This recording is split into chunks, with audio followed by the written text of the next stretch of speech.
Hey guys, welcome to my channel Bioachievers. This is your Purti ma'am and in this video we will discuss about the important questions of Ecosystem Chapter 14 Class 12 and updated PYQ 2021 to 2011. It is given on my Telegram channel and you can also follow me on the Instagram. So let's get started. The term ecosystem was coined by ecosystem किसने coin किया था? Warming Tansley Odum और हैकल तो ये coin किया था Tansley ने।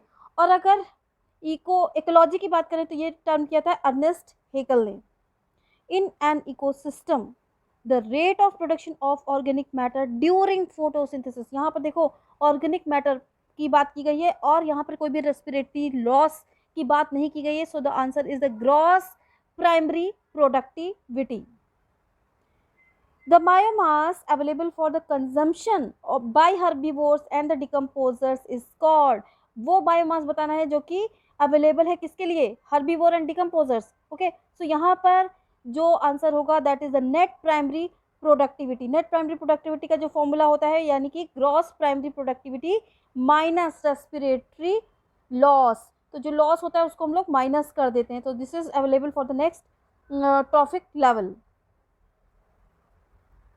The mass of living matter at a trophic level in an area at any time is called mass, biomass की बात की गई है और at any trophic level एक पर्टिकुलर एरिया और किसी भी टाइम में, तो इसको हम लोग कहते हैं स्टैंडिंग क्रॉप। लेकिन अगर यही मिनरल्स की बारे में अगर हम लोग बात करें तो that is known as the standing state, मतलब nutrients minerals which one occupies more than one trophic level in a pond. एक से ज़्यादा ट्रॉफिक लेवल कौन ऑक्युपाई करता है? एक पॉन्ड इकोसिस्टम की बात हो रही है यहाँ पर।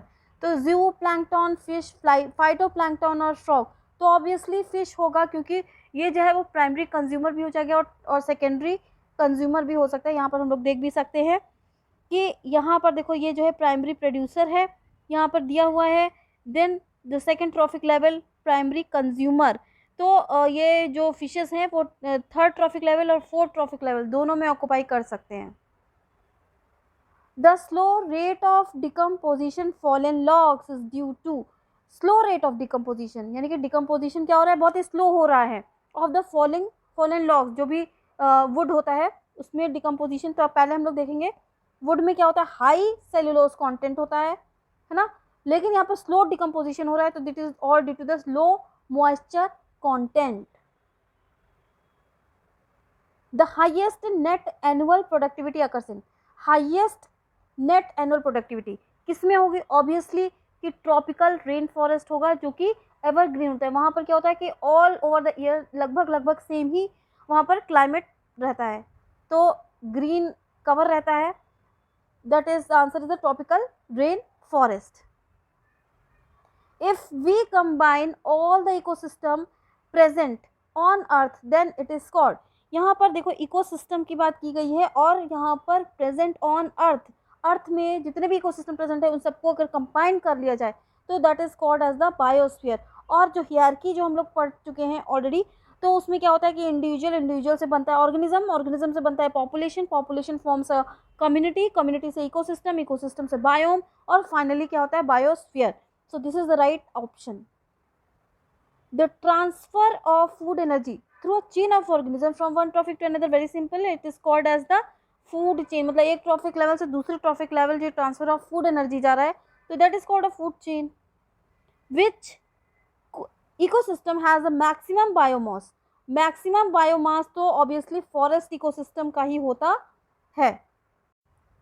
Of the total solar radiation the proportion of the PAR, यहाँ पर जितना भी टोटल सोलर रेडिएशन जो हमारा अर्थ पे जो आता है, लेकिन यहाँ पर पार मतलब क्या हो गया? फोटोसिंथेटिकली एक्टिव रीजन, और उसका जो रेंज होता है that is 400 nanometre to 700 nanometre. Actually जो less than 50% of the total energy of sun, यही हमारा टोटल ये पार होता है। ये आंसर ये हो जाएगा। लेकिन जो प्लांट्स जो कैप्चर करते हैं they capture only 1% of the solar energy, ये याद रखिएगा। Which is the renewable exhaustible natural energies resource, renewable की बात की गई है, एग्जॉस्टेबल यानी कि जो खत्म भी हो जाता है, नेचुरल एनर्जी रिसोर्स, तो ऑब्वियसली इसमें यहाँ पे आंसर हो जाएगा हमारा biomass. According to the Shelford law of tolerance, the organism wide environmental factor tolerance show. तो यहाँ पर पहले समझ लेते हैं कि शेल्फोर्ड लॉ ऑफ टॉलरेंस है क्या. तो उन्होंने ये बताया था कि किसी भी ऑर्गेनिज्म का जो सक्सेस होता है ना वो किस पर डिपेंड करता है. A complex set of condition that each organism had. मतलब किसी भी ऑर्गेनिजम्स के पास कोई भी मिनिमम या मैक्सिमम ऑप्टिमम ये जितना भी कंडीशंस का जो बैलेंस होता है ना उसी पर डिपेंड करती है कि उस ऑर्गेनिज्म का सक्सेस क्या है. यहाँ पर जो क्वेश्चन पूछा गया है, organism with wide environmental factor tolerance limit, यानी कि बहुत ही वाइड है यहाँ पर. तो ऑब्वियसली यहाँ पर जो आंसर होगा वो वाइड डिस्ट्रीब्यूशन तो हो सकता है with high population, low population यहाँ पर नहीं होगा. So this is the right answer. Plants growing under direct sunlight are known as, very simple, direct sunlight है तो यहाँ पर क्या होगा, हीलियोफाइट्स. स्कियोफाइट्स किसको बोलते हैं, अंडर शेड जो ग्रो करते हैं, और स्टेमोफाइट्स जो डेजर्ट कंडीशन में ग्रो करते हैं. Which statement is correct with respect to the food chain. Food chain के लिए यहाँ पर स्टेटमेंट्स चेक करने हैं कि कौन सा करेक्ट है. Every component of the food chain forms a trophic level, yes. Inter relation between the food different food chain is known as the food web, yes. All the food chains, all the chains formed by the nutritional relations is used to understand the energy flow. Yes, it is also correct. The right answer is all of the above. The process of vernalization is practiced. Vernalization क्या होता है, एक हम उसको code treatment देते हैं, ठीक है, तो जिससे कि हमारी फ्लावरिंग इंड्यूस हो जाए हमारे प्लांट में. तो ये जो ट्रीटमेंट देते हैं वो सीड को हो सकता है या फिर ग्रोइंग प्लांट. तो वर्नलाइजेशन क्या होता है, flowering is facilitated by the cold treatment provided to completely hydrated seed और टू द ग्रोइंग प्लांट. यहाँ पर क्या होता है, वेजिटेटिव फेज जो होगा रिस्ट्रिक्टेड होगा और जिसकी वजह से अर्ली फ्लावरिंग हो जाती है. तो ये हम लोग किस में देते हैं, कोल्ड कंट्रीज में देते हैं. विच of the following require the maximum energy. Maximum energy किसको रिक्वायरमेंट होता है, तो ऑब्वियसली यहाँ पर आंसर हो जाएगा हमारा ये जो मैक्सिमम एनर्जी की बात की गई, प्राइमरी प्रोड्यूसर, क्योंकि यहाँ पर ये सबसे पहले 10% of the solar radiation is pass to the other trophic level. So this is the right answer. The bottom area where the production is less than the respiration in the pond ecosystem is termed as. यहाँ पर production जो है वो less है और जो respiration है वो क्या होगा, वो ज़्यादा है. ऐसा कौन सी कंडीशन यहाँ पर बताना किस जोन में सब ऐसा कंडीशन होगा. So let us first understand. यहाँ पर देखो कि जो लिटोरल जोन होता है यहाँ पर रेस्पिरेटरी और प्रोडक्टिविटी क्या होता है हमारा इक्वल होता है. लिम्नेटिक जोन यानी कि जो ओपन वाटर्स होते हैं यहाँ पर रेस्पिरेटरी लॉस ज़्यादा होता है then the productivity. So this is our the right answer. Profundal zone क्या होता है, बिलो द लिम्नेटिक जोन, और बेंथिक जोन क्या होता है, bottom of the pond. So यहाँ पर जो राइट आंसर होगा वो हमारा होगा limnetic zone. Which is not the characteristic of the r selected species. R selected species का कौन सा करेक्टरिस्टिक नहीं है, तो यहाँ पे आर सेलेक्टेड स्पीसीज में reproduce quickly, yes. Low survival rate of progenies, yes. Produce a large number of progenies यहाँ पर, तो this is also correct. But parental care नहीं होती है यहाँ पर. It is not the characteristic of the r selected species. K selected species की एकदम अपोजिट होता है. Lincoln index measures. यहाँ पर लिंकन इंडेक्स ने क्या दिया था, पॉपुलेशन साइज. एक्चुअली जो लिंकन इंडेक्स था वो मेजर करते थे population size of the individual animal species. या तो कोई भी एनिमल को वो रीड आउट करते थे कैप्चर, मार्क और रिकैप्चर मेथड से. ये फॉर्मूला वहाँ पे दिया है but it is not in your course. Allelopathy refers to. Allelopathy क्या होता है, जैसे इसका एक एग्जांपल से समझ आते हैं कि एक बहुत ही वेल डेवलप्ड ट्री है, फॉर एग्जांपल बैनियन ट्री, तो उसके रूट्स इतने ज़्यादा मॉडिफाइड और इतने ज़्यादा वेल ग्रोथ होते हैं कि वहाँ सारा ही जो वाटर है, मिनरल्स है, वो खुद एब्जॉर्ब कर लेता है, जिसकी वजह से स्मॉल प्लांट्स उस ट्री के आसपास ग्रो नहीं हो पाते. तो that is the somewhat kind of the inhibition. तो inhibition of the growth of one species by another by the production of toxins. तो ये हम कह सकते हैं it is a total basically natural process. So this is our the right answer. The ratio between the energy flow at different points in the food chain is known as. इसका ratio यहाँ पर पूछा गया कौन सा term से हम इसको डिनोट करते हैं. Between the energy flow at the different point in the food chain it is called the ecological efficiency. Efficiency से हम इसको मेजर करते हैं. The ability of a population to increase under the ideal environmental conditions it is called the biotic potential. Biotic potential यही होता है कि इस पॉपुलेशन की एबिलिटी होगा कि वो कितना वो वहाँ पर रिप्रोड्यूस कर सकती है. In thermal stratification the middle region which shows the vertical temperature change is called. यहाँ पर देखो थर्मल स्ट्रेटिफिकेशन को सबसे पहले हम लोग यहाँ पर इसको अंडरस्टैंड करते हैं कि इपीलिमिन, यहाँ पे देखो 3 रेंज यहाँ पर दिए गए हैं, इपीलिमिन, मेटालिमिन और हाइपोलिमिन। इसी रीजन में, मिड ऑफ द रीजन में सबसे ज़्यादा स्टीप टेम्परेचर डिफरेंस हमें यहाँ पर शो होता है। So this is our right answer, the metalimnion. Mister X is eating curd or yogurt. For this food intake in the food chain, he should be considered as, इस food chain में उसको क्या consider करना चाहिए, तो it is the considered as the third trophic level. क्यों? क्योंकि पहले तो हो जाएंगे प्रोड्यूसर्स हो जाएंगे, फिर उसके बाद प्राइमरी कंज्यूमर्स यानी कि काऊ हो जाएगी, और फिर सेकेंडरी कंज्यूमर क्या हो जाएगा हमारा, man. What is the power range हम लोग अभी डिस्कस कर चुके हैं। फोटोसिंथेटिकली एक्टिव रीजन वो कौन सा होता है, 400 nanometre to 700 nanometre. The bacteria which attack dead animals are, तो ये जो होता है first link of the food chain are known as the primary producer, second link of the food chain are called the herbivore, third link and it known as the secondary consumer, ये भी नहीं है, end of the food chain are called the decomposer. तो यहाँ पर जितने भी जो सैप्रोफाइट्स हैं यानी कि जो डेड एनिमल्स पे बैक्टीरिया जो अटैक करते हैं, ऑलवेज हमेशा याद रखना कि वो बाद में ही होते हैं, food and of the food chain. अच्छा, यहाँ से एक क्वेश्चन आता है, यहाँ पर देखो ग्रेजिंग फूड चेन और डेट्रियशियस फूड चेन में डिफरेंस पूछा जाता है। तो हमेशा ये याद रखिएगा कि ग्रेजिंग फूड चेन में हमेशा जो है ना, इसमें तो लीव्स होगी, लेकिन डेट्रियशियस में हमेशा डेड ऑर्गेनिक मैटर से वो स्टार्ट होगा, ठीक है। और यहाँ पर हम लोग देख सकते हैं कि किस तरह से डिकम्पोजर फूड चेन में लास्ट जो होते हैं वो हमारे बैक्टीरिया ही होते हैं, bacteria and decomposer organism. In stable ecosystem which of the following limits the number of the trophic level, तो ट्रॉफिक लेवल को जो लिमिट करता है यानी कि वो कौन सा फैक्टर है, that is the availability of the nutrient. 2 to 4 हो जाती है इसके trophic levels. Animal take phosphorus form, animals phosphorus कहाँ से ऑब्टेन करते हैं, तो they obtain phosphorus from the plants. Let us see how. तो इस चार्ट को देख लो, बहुत इंपॉर्टेंट चार्ट है ये।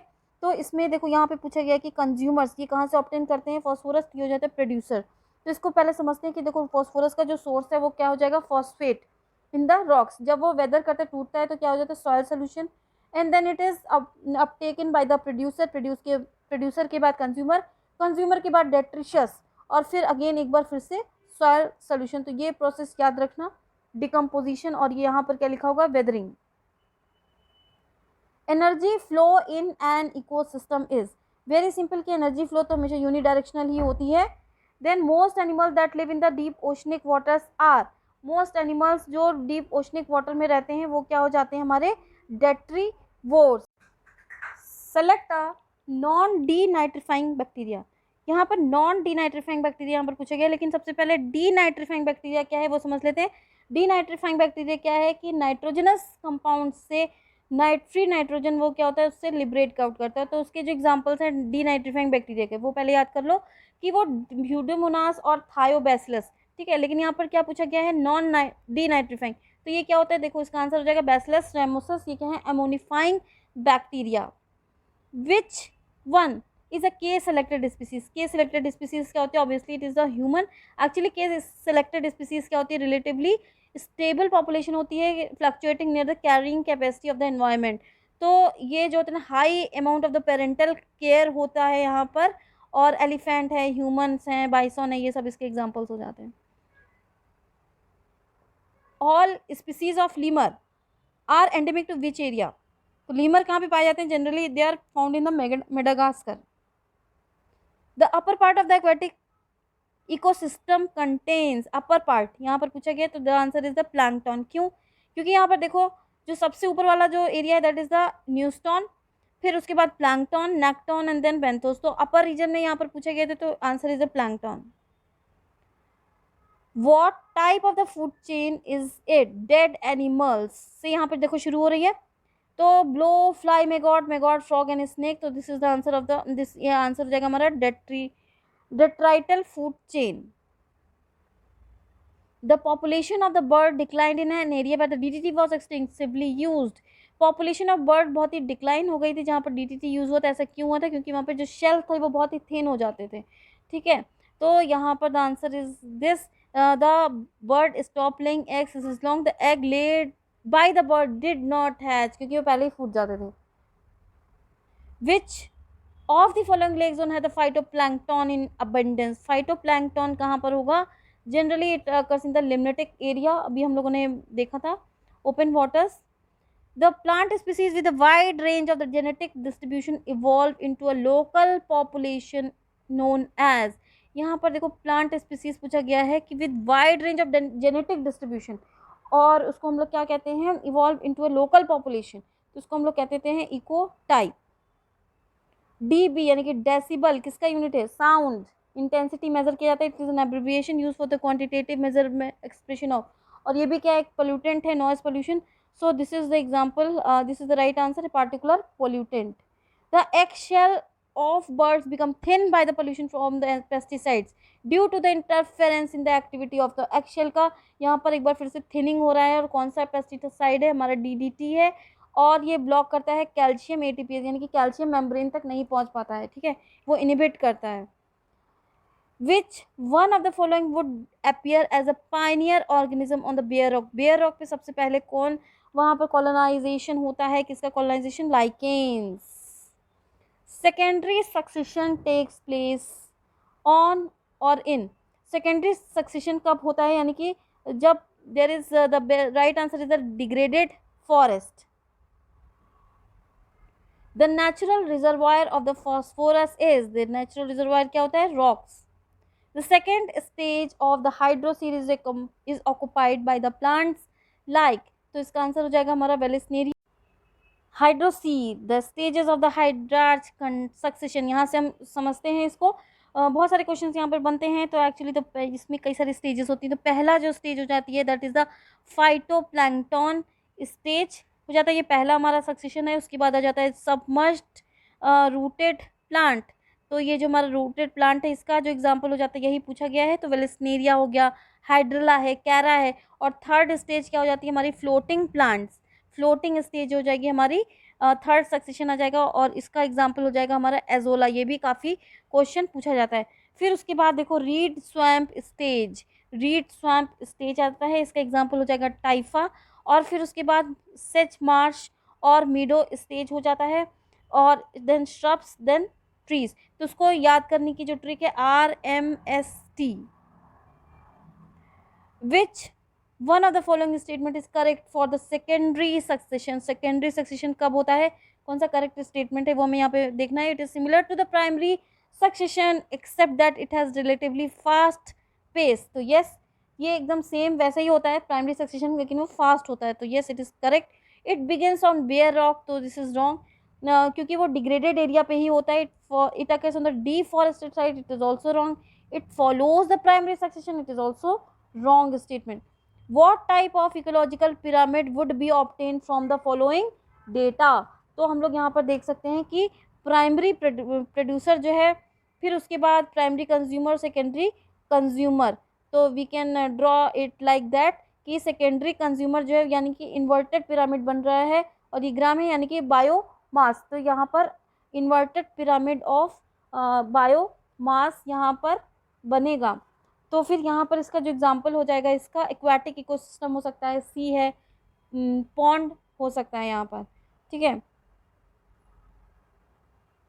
If 20 joule of energy is trapped at the producer level, then how much energy will be available to the peacock as food in the following chain?